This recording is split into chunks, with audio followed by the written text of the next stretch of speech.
인류는 신을 통해 존재의 의미를 묻고 신앙과 이성을 연결하기 위해 노력해왔다. 그러나 철학자들은 단순히 믿음에 머물지 않고 깊은 사유를 통해 신의 본질을 탐구했다. 오늘은 철학자들이 정의한 다양한 신개념들을 살펴보고 그들이 신과 함께 묻고자 한 질문들을 따라가 보자. 1. 플라톤, 완전함의 세계로 인도하는 신. 플라톤의 철학에서 신은 이데아, 즉 완전함 그 자체를 의미한다. 그는 신을 단순히 초자연적 존재로 보지 않았다. 플라톤의 신은 진리, 선, 아름다움의 완벽한 이상이며 인간이 도달해야 할 궁극적 목표였다. 신은 인간을 어둠에서 빛으로 이끄는 존재다. 이데아의 세계는 인간의 한계를 넘어선 진리의 영역이며 신은 그 세계를 유지하는 초월적 원리이다. 2. 아리스토텔레스, 우주의 움직임을 초래한 부동의 원동자. 아리스토텔레스는 모든 움직임에는 원인이 있다고 보았고 모든 원인의 근원으로 부동의 원동자를 상정했다. 이 신은 우주를 움직이지만 자신은 움직이지 않는 절대적 존재다. 신은 인간적 감정이나 관심을 가진 존재가 아니라 세상의 질서를 유지하는 궁극적 원인이다. 3. 에피쿠로스, 신과 악의 문제. 고대 그리스 철학자 에피쿠로스는 신정론을 통해 신의 존재와 전능성에 대해 문제를 제기했다. 그는 다음과 같은 딜레마를 제시했다. 신이 전능하다면 왜 악이 존재하는가? 신이 선하다면 왜 악을 막지 않는가? 에피쿠로스는 전통적 신개념, 특히 전지전능하고 자비로운 신의 존재를 의심하며 세상이 왜 고통과 악으로 가득 차 있는지 논리적으로 물었다. 신은 존재할 수 있지만 인간의 상상처럼 완벽하지 않을 수 있다. 에피쿠로스는 신의 속성과 인간의 기대 사이에서 그 모순을 지적했다. 4. 아퀴나스, 기독교 신학과 철학의 조화. 토마스 아퀴나스는 신 존재 증명으로 유명하며 그의 철학은 신앙과 이성을 조화시키려는 노력의 정점이었다. 그는 5가지 길을 통해 신의 존재를 논리적으로 증명하려 했다. 운동의 차, 원인, 모든 움직임의 궁극적 원인은 신이다. 원인의 연속, 우주의 모든 인과관계는 궁극적으로 신에게 도달한다. 존재의 필요성, 신은 반드시 존재해야만 하는 존재이다. 완전함의 기준, 완전함의 기준이 되는 존재는 신이다. 질서의 원리, 우주의 목적과 질서는 신의 설계로부터 나온다. 아퀴나스의 신은 초월적이며 인간의 이성과 신앙이 만나는 지점에서 발견되는 존재이다. 5. 파스칼, 이성과 신앙의 경계에서. 블레즈 파스칼은 신을 이성적으로 증명하기보다는 믿음을 선택할 이유를 강조했다.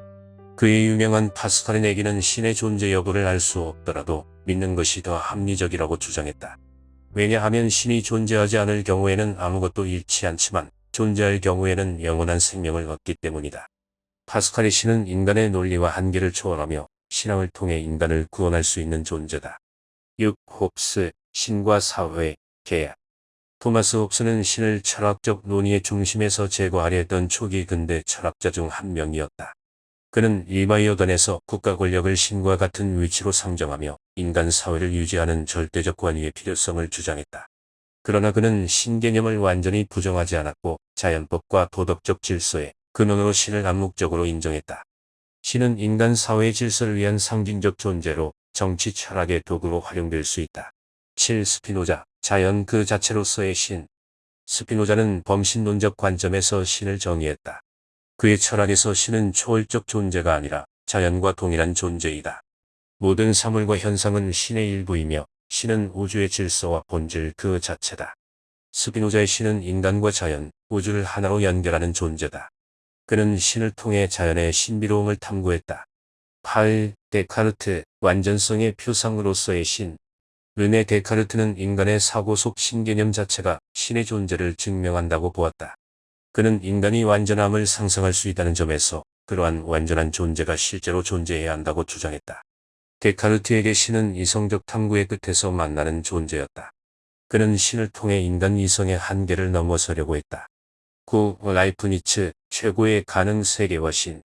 고트프리트 라이프니츠는 신을 모든 존재의 원인으로 보았고 최선의 가능 세계라는 개념을 제시했다. 그는 이 세상이 신이 선택한 최선의 세상이라고 주장했다. 악과 고통이 존재하지만 그것들 역시 더 큰 선을 위해 필요하다고 보았다. 신은 이성적이고 선한 존재로 이 세상이 최선의 상태임을 보증한다. 인간은 신의 계획을 이해하지 못할 뿐이다. 10. 휴մ, 신개념에 대한 회의적 태도. 데이비드 휴먼은 신에 대한 철학적 논의에서 회의주의를 대표한다. 그는 자연신학의 논증, 특히 신의 존재 증명을 위한 원인과 목적론적 논증에 대해 강한 비판을 제기했다. 휴먼은 인간의 경험과 인과관계에 의존한 신개념이 불완전하고 결국 인간의 상상에 불과하다고 보았다. 신은 인간이 만든 개념일 가능성이 높다. 휴먼은 신개념의 논리적, 경험적 기반을 끊임없이 의심했다. 11. 칸트, 인간 이성과 도덕적 필연성으로서의 신. 임마누엘 칸트는 신의 존재를 이성적으로 증명할 수 없다고 보았다. 그러나 그는 도덕적 필연성의 관점에서 신이 필요하다고 주장했다. 인간이 선과 도덕적 행위를 추구하기 위해서는 신과 같은 초월적 존재가 가정될 필요가 있다고 했다. 칸트의 신은 인간이 스스로 도덕적 행위를 추구하도록 돕는 이념적 존재다. 그는 신을 인간 내면의 도덕적 의무와 연결지었다. 12. 헤겔, 절대정신으로서의 신. 헤겔은 신을 역사적 과정의 완성으로 보았다. 그는 신을 단순히 종교적 존재가 아니라 세계 정신의 진화 과정으로 정의했다. 헤겔의 철학에서 신은 인간의 역사와 함께 발전하며 궁극적으로 절대정신으로 완성된다. 신은 인간과 역사의 발전을 통해 스스로를 드러낸다. 헤겔에게 신은 진리와 자유의 종착점이었다. 13. 칼 마르크스, 신과 종교는 인간의 소외. 칼 마르크스는 신을 인간의 정신적 소외의 산물로 보았다. 그는 종교를 비판하며 당과 같이 말했다. 종교는 민중의 아편이다. 이 말은 종교의 본질은 아편이 되어서는 안 된다는 것이다. 마르크스는 신개념이 사회적 불평등과 고통을 정당화하기 위해 만들어졌다고 보았다. 종교와 신은 인간이 스스로 창조한 것이며 인간이 자신의 본질을 깨닫게 될 때 사라질 것이라고 주장했다. 신은 인간 소외의 상징이다. 인간 해방은 신개념을 넘어서는 데서 시작된다. 14. 니체, 신은 죽었다. 새로운 시대의 선언. 프리드리히 니체는 신은 죽었다는 선언으로 유명하다. 그는 이 말을 통해 신의 부재가 아니라 전통적 가치와 도덕의 해체를 강조했다. 더욱이 그의 신의 죽음 선포는 종교 권력이 만들어낸 신의 죽음이다. 이 때문에 니체는 인간이 더 이상 신에게 의존하지 않고 스스로 가치를 창조해야 한다고 보았다. 니체는 신의 부재를 새로운 가능성으로 보았다. 그는 신 없는 세계에서 인간이 주체적으로 살아갈 수 있는 초인의 길을 제시했다. 15. 키에르케고르, 신 앞에 선 단독자. 키에르케고르는 신과의 관계를 단독자로 표현했다. 그는 인간이 신과의 관계에서 절대적으로 개인적이고 고독한 존재로 서야 한다고 주장했다. 신앙은 단순한 종교적 의례가 아니라 인간의 내면적 결단과 고뇌의 결과다. 신은 인간의 실존적 불안을 해결하는 존재다. 키에르케고르의 신은 인간이 스스로의 존재를 초월하게 하는 대상이다. 16. 장폴 사르트르, 신 없는 세계에서의 인간 자유. 사르트르는 실존주의 철학에서 신의 부재를 강조하며 신 없는 세상에서 인간이 스스로 삶의 의미를 만들어야 한다고 주장했다. 그는 신은 존재하지 않는다. 따라서 인간은 자유롭다고 선언하며 인간이 스스로 선택과 책임을 져야 하는 실존적 상황을 강조했다. 신이 없는 세계는 절망적이지만 그만큼 인간에게 완전한 자유를 부여한다. 신 없는 세상에서 우리는 삶의 주인이 된다. 17. 하이데거, 신의 침묵 속에서 찾는 존재의 의미. 마르틴 하이데거는 전통적인 신개념보다는 존재의 의미에 집중했다. 그는 인간이 신의 부재 속에서도 존재 자체에 대한 물음을 던질 수 있다고 보았다.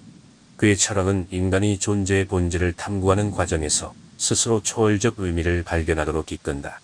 하이데거에게 신은 구체적 존재라기보다는 인간이 존재를 묻는 과정에서 만나는 질문의 끝이다. 18. 화이트헤드, 과정 신학의 신. 화이트헤드는 신을 우주적 과정의 일부로 보았다. 그는 전통적 신개념을 거부하고 신을 우주의 끊임없는 창조적 과정 속에서 이해하려 했다. 신은 정적이지 않고 변화와 창조 속에서 스스로를 드러낸다. 신은 세계와 함께 진화하는 존재다. 19. 리처드 도킨스, 신의 환상. 리처드 도킨스는 현대 생물학자이자 철학적 무신론자로 만들어진 신에서 신개념을 철저히 비판했다. 그는 신이 진화 과정에서 인간의 두려움과 무지로 인해 만들어진 허구적 개념이라고 주장했다. 신은 인간의 상상 속 산물일 뿐이다. 과학적 탐구가 신의 자리를 대신할 수 있다. 20. 결론, 철학자들이 본 신의 의미. 철학자들은 신을 단순한 믿음의 대상으로 보지 않았다. 그들은 신을 통해 인간의 존재, 우주의 법칙, 그리고 삶의 의미를 묻고자 했다. 플라톤의 신은 완전함의 이상이었고 아리스토텔레스의 신은 우주의 법칙이었다.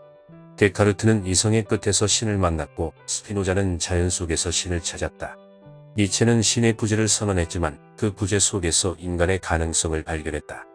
이처럼 신은 철학자들에게 한 가지 모습으로 존재하지 않았다. 그러나 공통적으로 신은 그들에게 인간 존재를 묻는 거울과도 같은 존재였다. 오늘날 우리는 철학자들의 신을 통해 우리가 무엇을 믿고 어떻게 살아가야 할지 질문할 수 있다. 당신은 어떤 신을 믿는가? 아니면 어떤 신을 부정하는가?